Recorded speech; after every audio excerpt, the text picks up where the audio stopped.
अस्सलाम वालेकुम, hello everyone, मैं अमरा, आप देख रहे हैं वॉइस ऑफ बेंगलुरु। दोस्तों, आज हम फ्रीडम पार्क में यहाँ पर मौजूद हैं और आज हमारे साथ मैसूर से आए हुए जो social democratic party of India SDPI के डिस्ट्रिक्ट सेक्रेटरी फरदीन अहमद साहब आज हमारे साथ मौजूद हैं। आइए इनसे बात करते हैं और जानते हैं। फरदीन साहब, बताइए, आज SDPI का प्रोटेस्ट हो रहा है, इसके बारे में आप क्या कहना चाहते हैं? वक्फ अमेंडमेंट जो बिल थी वो पार्लियामेंट में भी पास हो चुकी है और राज्यसभा में भी पास हो चुकी है। तो बीजेपी और RSS में खुशी की लहर है कि बिल पास हो गई। तो मैं हुकूमत को एक पैगाम देना चाहता हूँ और कौम को एक पैगाम देना चाहता हूँ। हुकूमत को ये पैगाम देना चाहता हूँ कि मसाइल जैसे भी हो ता क़यामत तक रह नहीं सकते, जालिम जुल्म की अलामत बनकर बाकी रह नहीं सकते। अगर इनका अज़्म है कि हमको चैन से जीने नहीं देना तो ये भी जान लें कि ख़ुद भी सलामत रह नहीं सकते। और मैं कौम को ये पैगाम देना चाहता हूँ कि अब चरागों को जलाना होगा हवा के रुख पर, अगर जिंदा रहना है तो अंदाज बदलना होगा। ये बिल नाकाबिल मंजूर है, हम इसे बर्दाश्त नहीं करेंगे। काला कानून को हम मंजूर नहीं करेंगे। इसके खिलाफ मुसलसल हम एहतजाज करते रहेंगे। मैं मुसलमानों से कहना चाहता हूँ कि आपके लिए जिस तरह नमाज फ़र्ज़ है, जिस तरह रोज़ा फ़र्ज़ है, जिस तरह ज़कात फ़र्ज़ है, इसी तरह वफ़ के अमला की हिफाजत करना फ़र्ज़ है, मुल्क के दस्तूर की हिफाजत करना फ़र्ज़ है, मुल्क के आइन की और मुल्क कि जमहूरियत की दस्तूर की हिफाजत करना हमारे ऊपर फ़र्ज़ है। तो इस मुल्क को बचाने के लिए, दस्तूर को बचाने के लिए, इस मुल्क के गंगा जमुना तहजीब को बचाने के लिए हम हर तरह के सैक्रिफाइस के लिए, जद्दोजहद के लिए तैयार हैं। हमें ये जान लेना चाहिए ताकि हमें प्रोटेस्ट करने में, एहतजाज करने में एक ताकत मुयस्सर हो। अस्सलाम वालेकुम बोलना चाहती हूँ। अब उस आप एक के बाद आप हमारी जमीन मुसलमानों पर जुल्म कर रहे हैं। आप क्या बोल रहे हो? वक्त बिल आए तो हम गरीब मुसलमानों के लिए अच्छा करेंगे। आप इतने अच्छे सोचने वाले बीजेपी सरकार से कोई मुसलमानों को क्यों टिकट नहीं दिया?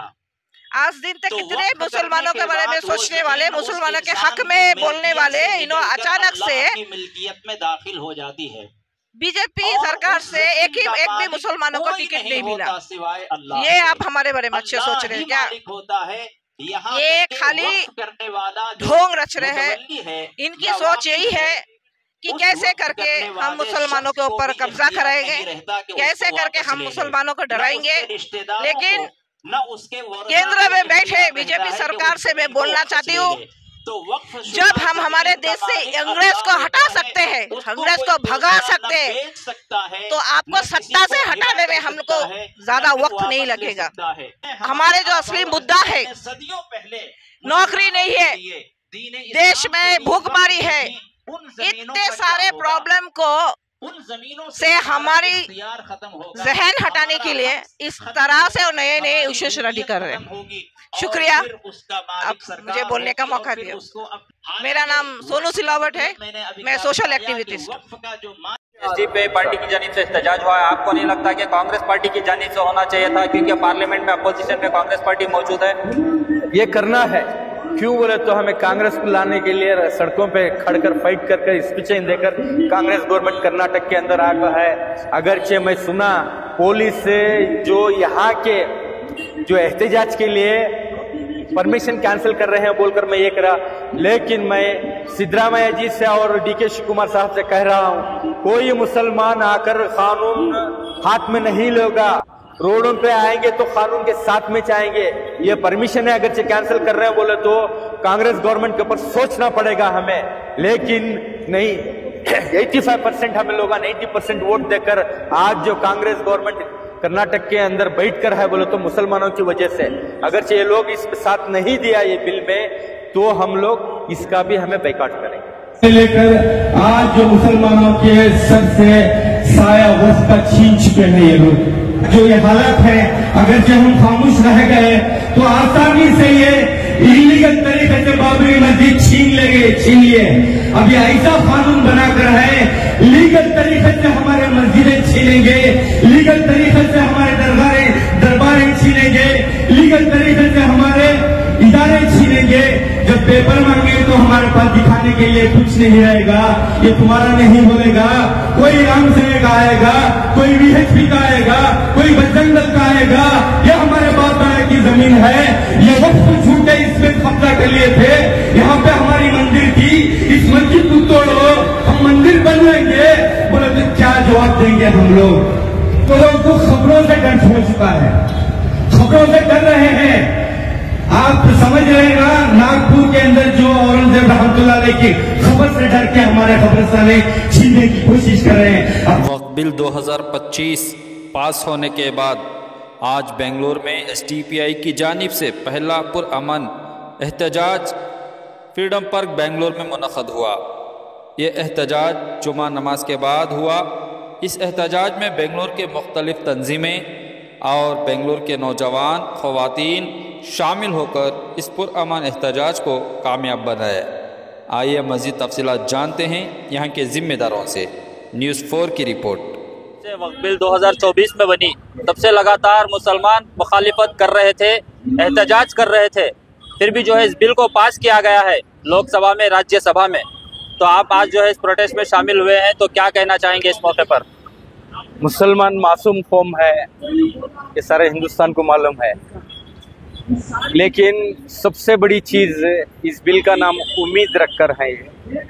लेकिन हमें उम्मीद नीतीश कुमार के ऊपर, चंद्रबाबू नायडू के ऊपर सारे मुसलमान हिंदुस्तान के उम्मीद रखकर थे कि ये बिल पास नहीं होना, इसमें सपोर्ट नहीं देना बोलकर। लेकिन वो गद्दार और धोखेबाज मुसलमानों को बहुत बड़ा नुकसान पहुंचा है कि हमारे इफ्तारी के दावतों में आकर टोपी पहनकर नमाज साथ में पढ़कर मस्जिदों में कसम खाकर हम मुसलमान के साथ हैं, ये बिल के ख़िलाफ़ हैं, ये हम होने नहीं देंगे।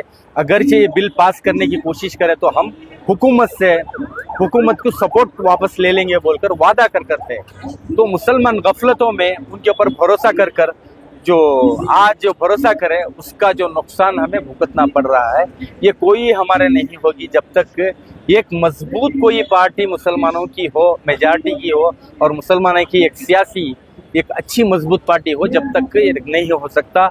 अगरचे हम लोग इसी तरीके से हर पार्टी पर भरोसा कर कर वोटें देकर MLA MPओं को हम इसे भेजते रहेंगे तो हमारी आवाज़ कोई नहीं उठाएगा। आज हिंदुस्तान के मुसलमानों के ऊपर इतना जो बड़ा सदमा पहुंचकर है कि हमारे बेवा यतीमों का जो हक और वफ़ की जो जायदादें हैं, जो हमारे बाप दादा परदादा ने जो वफ़ कर कर हैं, अल्लाह के नाम से, अल्लाह की अमानत है, अल्लाह की अमानत को दुश्मनों ने हमारे आंखों के सामने छीन कर हैं, तो हम खामोश बैठना नहीं है। और इसमें और क़ानून जो बाबा साहब अम्बेडकर का जो क़ानून है, पार्लियामेंट में, लोकसभा में, राज्यसभा में अगरचे प्रेसिडेंट भी अगरचे पास कर दिया तो एक दूसरा हमारे पास जो रास्ता है सुप्रीम कोर्ट है। इंशाअल्लाह सुप्रीम कोर्ट में हमें सारे मिलकर फाइट करेंगे, सड़कों पर आएंगे, कानून हाथ में नहीं लेंगे, सड़कों पर आकर हमारा हक मांगेंगे, हमें एहतजाज करेंगे इंशाअल्लाह। लेकिन इस काले कानून को हमें हमारे ऊपर मुसलत होने नहीं देंगे। आप नीतीश कुमार, चंद्रबाबू नायडू की बात कर रहे हैं, वहाँ पर राहुल गांधी और प्रियंका गांधी एब्सेंट रही हैं पार्लियामेंट में, जो कि एक सेक्युलर पार्टी दिखाकर साले मुसलमानों के वोट को बटोरते हैं इलेक्शन के वक्त पर। जब हालात मसला आता है, जब बात करनी होती है, तब एब्सेंट रहते हैं पार्लियामेंट में। अब जो बिहार के अंदर इलेक्शन है, अगरचे राहुल गांधी अगरचे जबान खोल दिया तो हिंदू वोट मर जाएंगे बोलकर डर है। प्रियंका गांधी भी नहीं गई वहाँ पे, मैंने की आवाज नहीं उठी, वो भी एक लफ्ज नहीं खोले। अफसोस है, हमें दुख होता है। क्यों बोले तो इस कांग्रेस को तकरीबन हम लोगों ने 70 पर 5 साल से भरोसा कर कर हमने कांग्रेस को वोटें दिए और दे रहे हैं। अब हमारे पास दूसरा कोई चारा नहीं है, यही है पार्टी दे रहे हैं। वो भी हमारे बारे में सोचना पड़ेगा। जब कौम के ऊपर मुसीबत आती है तो कांग्रेस के छोटे लीडरों ने आवाज उठाते हैं, कांग्रेस के मजबूत कोई बड़ा लीडर आवाज नहीं उठाता मुसलमानों के फेवर में। लेकिन इस बात गौर करना पड़ेगा, मुसलमान अभी तकरीबन 2-2.5 साल हमारे पास में है इलेक्शन आने के वास्ते, किस पार्टी को वोट करना है, किसे मजबूत करना है, जिस पे भरोसा करे वो सब हमें धोखा देकर है। जो यहाँ देखिए आप, चंद्रबाबू नायडू की पार्टी धोखा देकर है, रामविलास पासवान जो वो उसका, और आके नीतीश कुमार उसकी जो पार्टी धोखा देकर है, और यहाँ की कर्नाटक का जो देवेगौड़ा है जो उसकी पार्टी, वो भी एक वोट उसके फेवर में दिया है। यानी कि कुमारस्वामी भी ये वक्फ बोर्ड के फेवर में, यानी कि बिल कैंसिल करने के वास्ते कुमारस्वामी भी वोट देकर है। इसके वास्ते मुसलमान लीडरों और मुसलमान रहबरों ने बहुत हिकमत से, बहुत अच्छे अंदाज से, मजबूती सियासी लाइन में नौजवानों को दाखिल करें, नौजवान आगे बढ़े सियासी लाइन में, चाहे काउंसलर रहे या एमएलए रहे या एमपी रहे, आगे बढ़ना चाहिए हमें सियासी लेन में। और हमारी सबसे बड़ी कमजोरी, हम सियासत में पीछे हैं। सियासत हमारे घर की खेती है, हमारे बाप दादाओं की जागीर है सियासत। ये सियासत से हम दूर रहकर आज जो हमें नुकसान उठाना पड़ रहा है, इसी सियासत की वजह से हमारी कमजोरी है, सियासत में हम कम है। गरीब मुसलमान, आम मुसलमान का फायदा होगा इस बिल से, इस तरह की बात हो रही है। जो वो बोलते हैं हरामखोर कुछ लोग हैं, वो बिल के यानी के इसमें बात कर जो आरएसएस के जो मुसलमान है, चंद राष्ट्रीय मुस्लिम मंच बोलकर चंद वो है, उनको लेकर जो मीडिया, फिरका परस्त मीडिया है, जो मुसलमान की दुश्मन मीडिया है, वो चंद लोगों को दिखाकर, वो पैसे लेकर जो प्ले कार्ड लेकर खड़े थे, चंद लोगों को दिखाकर ये खुशी मना रहे हैं जो बिल पास हुई बोलकर वो दिखा रहा है, वो गलत है। उन लोगों की तरफ मत जाओ। गौर गरीब मुसलमानों का जहन बदला रहा है, लेकिन ये सौगातें मोदी बोलकर किट दिया, हराम जो किट दिया वो हराम का राशन है हमारे लिए, ये हमारे लिए जायज़ नहीं है। वो हराम का राशन देकर मुसलमानों के दिलों जीतने की कोशिश कर उस वक्त जब सौगातें मोदी एक किट देकर हमारे ऊपर से बेवा और यतीमों के सर के ऊपर से साया छीन लिया है। तो मुसलमान जो है काफ़ी घबराए हुए हैं पूरे देश में जब से ये बिल पास हुई है, तो आप क्या मैसेज देना चाहेंगे मुसलमानों के लिए? अब मुसलमान को जो मैसेज देना बोले तो सबसे बेहतरीन हमारे वास्ते प्लेटफॉर्म मस्जिद है, उलमा ही। उलमा की जिम्मेदारी बनती है कि ये जो बिल जो पास हो चुकी है, अब जो बिल जो प्रेसिडेंट के पास जाएगी वहाँ भी हो जाएगी, सुप्रीम कोर्ट में जो लड़ना हमारी जिम्मेदारी, हमारा फर्ज बनता है। एहतजाज किस अंदाज से करें, कानून को साथ में लेकर एहतजाज करने की तरकीब बताए नौजवानों को भड़कने ना दें। नौजवान जो भी करता है कानूनी तौर से करे, कानून को साथ में लेकर करे। सुप्रीम कोर्ट की आप बात कर रहे हैं, इससे पहले भी एक फैसला आया था मुसलमानों के ऊपर, बड़ा फैसला था बाबरी मस्जिद का, जो वही बदनसीबी है, हालात के ऊपर सुप्रीम कोर्ट का फैसला रहा। ये जज ने यानी कि एक जज का मंशा था कि वो उसका जो सारी जिंदगी का एम था कि वो वहाँ पे राम मंदिर बने, वो कर दिया। लेकिन सारी दुनिया देख रही है हिंदुस्तान के मुसलमानों के ऊपर और ये दलितों के ऊपर क्या जुल्म हो रहा है कि सारी दुनिया देख रही है, इंसानियत भी देख रही है।